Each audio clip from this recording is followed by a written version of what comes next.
সম্প্রতি পর্যন্ত রিলিজ পেয়েছে বাঘাযতীন মুভিটি। আজকে আমি সেই সম্পর্কে কথা বলতে চলেছি। প্রথমে একটা জিনিস ক্লিয়ার করে দিই যে এই মুভিটি হচ্ছে একটি সংগ্রামী জীবনী অবলম্বনে মুভি, এবং এখানে যদি আপনি এক্সপেক্ট করেন যে খুব একটা ব্যাপার রয়েছে যেটা দেখলে পরে আপনার প্রচন্ড উল্লাসবোধ হবে কিংবা ভালো লাগবে বা কোথাও গিয়ে আপনার বোর ফিল হবে, সেই তো একই কাহিনী আপনি যদি জেনে থাকেন বা একই গল্প, তাহলে ব্যাপারটা একদমই ভুল।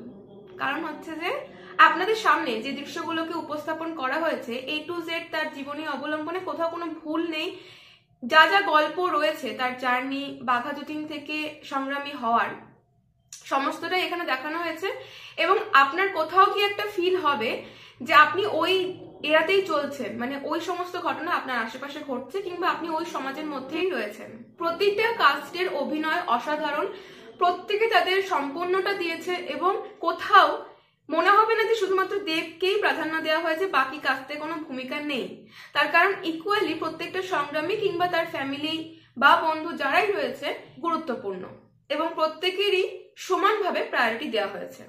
যতীন্দ্রনাথ মুখোপাধ্যায়ের জীবনে ঘটে যাওয়া এমন কিছু ঘটনা যেগুলো এখানেও প্রেজেন্ট করা হয়েছে এবং ঘটনাগুলি এমনভাবে উপস্থাপন করা হয়েছে যেগুলো দেখলে আপনি সত্যি অবাক হবেন।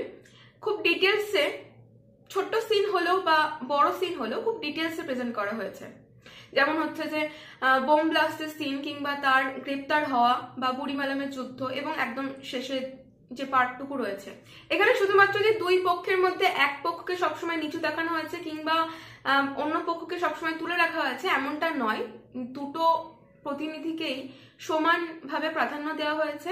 এবং বলা যেতে পারে যে এই সংগ্রামীদের জার্নির সময় বিভিন্ন মতবিরোধ থাকে, সেটাও দেখতে পাবেন। মোট কথা এই মুভির মধ্যে অ্যাকশন রয়েছে, ইমোশন রয়েছে এবং গানগুলো প্রচন্ড হার্ট টাচিং। এডিটও খুব সুন্দরভাবে করা হয়েছে। তবে যে জিনিসটা দেখে আপনাদের মনে হতে পারে বা একটু হতাশ হতে পারেন সেটা হলো যে বাঘের দৃশ্যটা, যেটা খুব সাডেনলি শুরু হলো এবং শেষ হয়ে গেল। এখানে ভিএফএক্স এর এতটা ব্যবহার লক্ষ্য করতে পারবেন না, এটা হয়তো আপনাদের কিছুটা হতাশ করবে।